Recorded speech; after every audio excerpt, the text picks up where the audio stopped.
परम प्रिय दर्शकों, मैं विश्वरूप जी, विजयवाड़ा शहर, कृष्णा जिला, आंध्र प्रदेश, भारत से हूँ।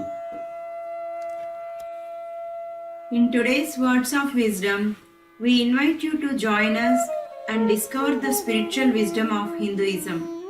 This episode will be presented in Hindi with subtitles in Arabic, Aulasese, also known as Vietnamese, Bulgarian, Chinese, Croatian, Czech, English, French, German, Hindi, Hungarian, Indonesian, Italian, Japanese, Korean, Persian, Portuguese, Russian, Spanish, and Thai. Hindutva को पृथ्वी पर के सबसे पुराने जीवंत धर्मों में से एक माना जाता है, जिसका मूल भारत में प्राचीन वैदिक सभ्यता से जोड़ा जाता है। प्रारंभिक आध्यात्मिक हिंदू ग्रंथ ऋग्वेद लगभग 900 ईसा पूर्व में संकलित हुआ। अन्य पवित्र हिंदू धर्म ग्रंथों में वेद, उपनिषद, भगवद गीता और रामायण शामिल है। अपनी गहरी आध्यात्मिक जड़ों के साथ हिंदुत्व एक विस्तृत, वैविध्य और रंगीन धर्म है। हिंदू पुनर्जन्म में विश्वास करते हैं। कारण और प्रभाव, कर्म का नियम, एक अकेला स्वर्गीय जीव जिसके बहुत से अवतार हैं और जिसके सभी जीवों के लिए जन्म और मरण के चक्र से मुक्ति की इच्छा है। हिंदुत्व के पोषित मूल्यों में से एक मूल्य अहिंसा या अहिंसा है। हिंदुत्व के अनुसार धार्मिक मान्यताएं और अभ्यास दैनिक जीवन के अभिन्न होते हैं। इसके एक उदाहरण है कैसे अहिंसा को शाकाहार द्वारा सम्मानित किया जाता है, जो सभी जीवों के प्रति करुणा प्रदर्शित करता है। अब हम हिंदुत्व के पवित्र ग्रंथ विष्णु पुराण का एक दृष्टांत प्रस्तुत करते हैं। विष्णु पुराण प्रथम पुस्तक, पहला अध्याय। ओम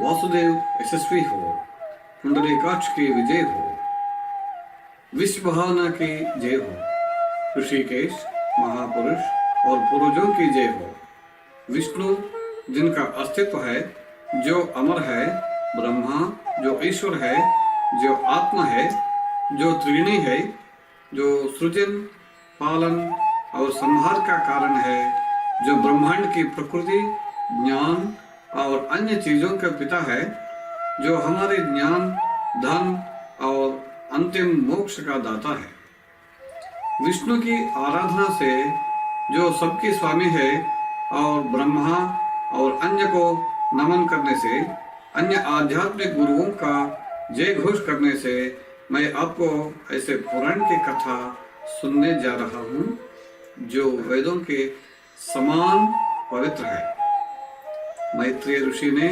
प्रणाम करने के उपरांत पराशर ऋषि, एक महान ऋषि, ऋषि वशिष्ठ के पौत्र, जिन्होंने परंपरागत इतिहास और पुराणों में पूजनीय बना है, जो वेदों से और उनकी विभिन्न वैज्ञानिक शाखाओं से भली भांति पारंगत थे और कानून और दर्शन शास्त्रों में कुशल थे, और जिन्होंने सुबह का यज्ञ किया था। मैत्रेय ने कहा, गुरुजी, मुझे आपने बताया है पूरे वेदों में और कानून और पवित्र विज्ञान के विद्यालय में आपकी कृपा से दूसरे लोग अगर मेरे शत्रु भी है, मुझे दोष नहीं दे सकते ज्ञान प्राप्त करने के लिए। मुझे अब इच्छा है वो महात्मा, आपसे यह सुनना चाहता हूँ कि यह जगत कैसा था और भविष्य में कैसा होगा। यह ब्रह्मांड यह किससे बना है और इसमें पहले क्या चर और अचर चीजों थी। यह पहले किसमें लीन था और आगे किसमें लीन हो जाएगा। इन चीजों का स्वरूप क्या था, देवताओं और अन्य जीवों के पहले क्या था? सागर, पर्वतों, धरती, सूर्य और ग्रहों की स्थिति और विशालता क्या है? देवताओं और अन्य जैसे मनु का वंश क्या है? मनवंतर कहलाने वाले युग जो कल्प कहलाते थे और उनका 4 युगों में विभाजन, कल्प के अंत में होने वाली घटनाएं और कई युगों की प्रलय, इनका इतिहास में महामुनि, ईश्वर, संत, राजाओं और वेदों को विभिन्न शाखाओं में कैसा बांटा गया। व्यास द्वारा उनकी रचना करने के बाद ब्रह्मा के कर्तव्य और अन्य आचरण और वह भी जो जीवन के विभिन्न आश्रमों से होकर निकलते हैं, यह सभी चीजों में आपसे सुनने की इच्छा करता हूँ। वशिष्ठ के पौत्र, मेरे लिए आपने यह शुभ विचार प्रकट करे जिससे मैं आपकी कृपा से सब जानकारी पा सकूं जो जानने की इच्छा करता हूं। पराशर ने उत्तर दिया, ज्ञान परिपूर्ण हे मैत्री, मेरे पिता के पिता वशिष्ठ को वर्णन के अनुसार मुझे आपका स्मरण आ गया है। मैंने सुना था कि मेरे पिता को एक राक्षस ने खा लिया। विश्वामित्र के निर्देश पर मुझे भयानक क्रोध ने पकड़ लिया और मैंने एक बलि यज्ञ शुरू किया। राक्षसों को नाश के लिए हजारों की संख्या में उनका नाश हो गया। यज्ञ द्वारा जब वे लगभग पूरी तरह खात्मा होने वाले थे, मेरे पितामह वशिष्ठ ने मुझे कहा, बहुत हुआ मेरे बच्चे, अपने क्रोध शांत करो। राक्षसों का कोई दोष नहीं। तुम्हारे पिता की मृत्यु तो उनकी किस्मत में थी। क्रोध तो मुखों की भावना है, यह ज्ञानी पुरुष के लिए नहीं। यह पूछा जाए तो कौन किसी को मार सकता है? हर व्यक्ति अपने कर्मा का फल स्वयं भुगतता है। मेरे पुत्र, क्रोध उन सबका नाशक कर देता है जो व्यक्ति अपने परिश्रम, स्वादि और भक्ति से प्राप्त करता है और स्वर्ग की प्राप्ति और भक्ति को रोकता है। महान संतों ने हमेशा क्रोध का त्याग किया है। मेरे बच्चे, वे कभी इसके प्रभाव में नहीं आते। अब इन अंधकार की निरपराध आत्माओं का नाश बंद करो। दया सदा ही सत्यवान व्यक्ति का बल है। पूजनीय पितामह के इस तरह समझाने पर मैंने तुरंत ही यज्ञ बंद कर दिया। उनकी आज्ञानुसार और वशिष्ठ महान संत मेरे से प्रसन्न हुए। उसके बाद ब्रह्मा के पुत्र पुलस्त्य वहां आए, जिनका मेरे पितामह ने बड़े ही परंपरागत ढंग से आदर सत्कार किया। महर्षि पुलह के भ्राता ने मुझसे कहा, क्योंकि आपने हिंसा की भावना होते हुए अपने मार्गदर्शक की बातों को सुना और क्षमा का मार्ग अपनाया, इसलिए तुम प्रत्येक विज्ञान के ज्ञाता बन जाएगा। कष्ट होने पर भी तुमने मेरे वंश का पूर्ण नाश नहीं किया, इसलिए मैं तुम एक वर देता हूं कि आप पुराणों के सार के रचयिता बनेंगे। आपके देवताओं की वास्तविक प्रकृति का ज्ञान होगा, जैसी वास्तविकता है, और चाहे आप धार्मिक यज्ञ करो या उनसे दूर रहो, मेरे कृपा से आपका ज्ञान संपूर्ण होगा और संदेह से रहित होगा। तब मेरे पितामह वशिष्ठ ने कहा, जैसा ऋषि पुलस्त्य ने कहा है वह अवश्य ही सत्य होगा। अब जैसा पहले ऋषि वशिष्ठ ने और फिर ज्ञानी पुलस्त्य ने जो सब कुछ बताया था, आपके प्रश्न से मुझे वह सब याद दिला दिया है और वह सब और बाकी जो भी आपने पूछा है मैं बताता हूँ। इस संपूर्ण ज्ञान को इसके अर्थ के अनुसार ध्यान पूर्वक सुनो। यह जगत विष्णु से उत्पन्न हुआ है, यह उनमें समय हुआ है, वे ही इसके बने रहने और आत्म होने का कारण है, वे ही जगत है। दूसरा अध्याय। ऋषि पराशर बोले, अपरिवर्तनीय, पवित्र, अनंत परम विष्णु की जय हो।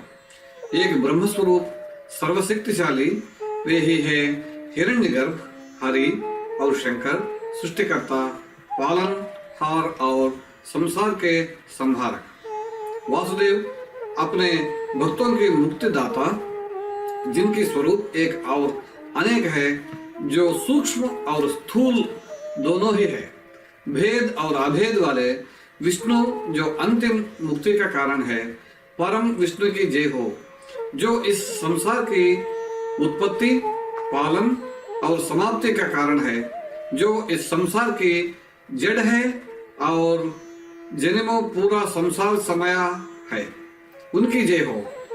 जो सभी चीजों की संभाल करते हैं, जो सूक्ष्म से भी सूक्ष्म है, जो सभी बनाई हुई चीजों में समय है, अपरिवर्तनीय, अविनाशी, पुरुषोत्तम, जो स्वयं सत्य ज्ञान है जैसा माना जाता है, सनातन और शुद्ध, और जो दिखाई देने वाले सभी वस्तुओं के मायावी स्वरूप में पाए जाते हैं। विष्णु को प्रणाम। संहारक, सृष्टिकर्ता और पालनहार, जगत के शासक, अकाल, अविनाशी, अक्षय, मैं तुम्हें वह बताता हूँ जो वास्तव में सबके पिता ब्रह्मा ने कहा था।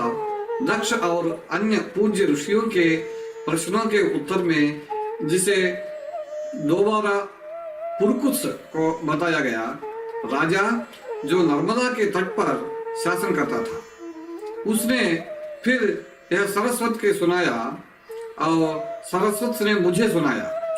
उसका गुणगान कौन कर सकता है जिसके इंद्रियों द्वारा समझ नहीं जा सकता, जो सब में उत्तम है, परम आत्मा जो स्वयं अस्तित्व में है, जो इन सभी स्वभावों से रहित है, रूप, वर्ण या इनको जैसे, जो जन्म, मरण और नाश में नहीं आता, जो सदा है और एक है, जो सर्वज्ञ है और जिसमें सभी का वास है और जिसका नाम वासुदेव है, वह ब्रह्मा है, परम स्वामी, अनंत, अकाल, अविनाशी, अक्षय, एक स्वरूप, सदा पवित्र, दोषों से रहित। वह ब्रह्मा जो अपने स्वरूप में सभी चीजों का समय हुए थे, विभिन्न और समान। उस समय उनका स्वरूप पुरुष और काल का था।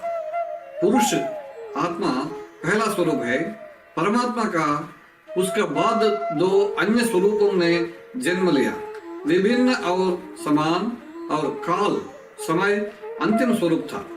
यह चार प्रधान प्राथमिक पदार्थ, पुरुष, आत्मा, व्यक्त दिखाने वाले पदार्थ और काल समय, ज्ञानी इसको विष्णु की पवित्र और परम स्थिति समझाता है। यह चार स्वरूप अपने अनुपात में सृजन, पालन और संहार जैसी अद्भुत घटना की उत्पत्ति का कारण है।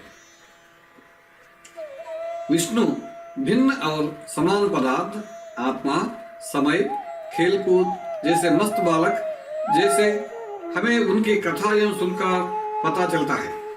वह मुख्य सिद्धांत प्रधान जो समान है, संतों ने प्रकृति भी कहा है, जो गूढ़ और समरूप है, जो है और नहीं है, उसमें समय हुआ है या कारण और प्रतिफल दोनों, वह अजर, स्वावलंबी, असीम, अक्षय और निश्चल है, स्पर्श और ध्वनि से रहित, बिना रंग और रूप के है, तीन गुणों संतुलन में से भरपूर है, संसार की माता है, जिसका कोई प्रारंभ नहीं और जिसमें हर उत्पन्न हुई वस्तु लीन हो जाती है। इस नियम के द्वारा ब्रह्मांड के पिछले प्रलय के बाद और सृष्टि के पहले सभी वस्तुओं समाई हुई थी। वेदों के ज्ञाता ब्राह्मण पर उसका शिक्षा के मतानुसार यह बताया जाता है कि यह सब उस प्रधान प्राथमिक पुरुष की इच्छा करने पर उत्पन्न हुआ था।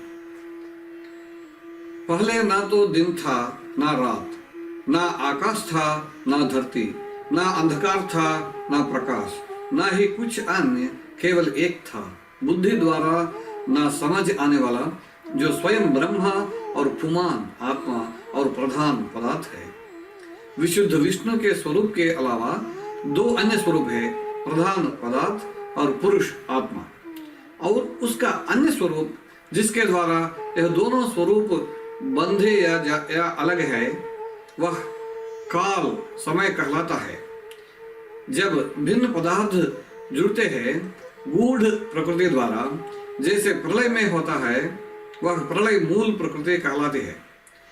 देव जैसे काल जिसका कोई आरंभ नहीं और जिसका अंत मूलम नहीं, जिसके द्वारा सृजन, पालन और प्रलय का चक्र बिना रुके चलता रहता है, बाद में इन गुणों का संतुलन जो प्रधान है बना रहता है और आत्मा पुमान पदार्थ से अलग हो जाते हैं, तब यह विष्णु स्वरूप काल चलता रहता है। तब परम ब्रह्मा, परम आत्मा, जगत का आधार, सृष्टि का स्वामी, ब्रह्मांड आत्मा, परम शासक हरि अपनी इच्छा से पदार्थ और आत्मा में प्रवेश कर परिवर्तन और अपरिवर्तन द्वारा सृजन का कार्य शुरू करता है। जैसे खुशबू संग मात्र से ही मन को प्रभावित करते हैं बिना कुछ परिचालन किए, उसी प्रकार परमात्मा सृजन के चक्र को मात्र संग से प्रभावित करता है। आज के ज्ञान के शब्दों के एपिसोड पर आपके साथ के लिए धन्यवाद। सभी जीव दिव्य कृपा और आशीर्वाद में आनंदित रहे। Thank you for joining us for today's episode of Words of Wisdom. May all beings rejoice in heavenly grace and blessings.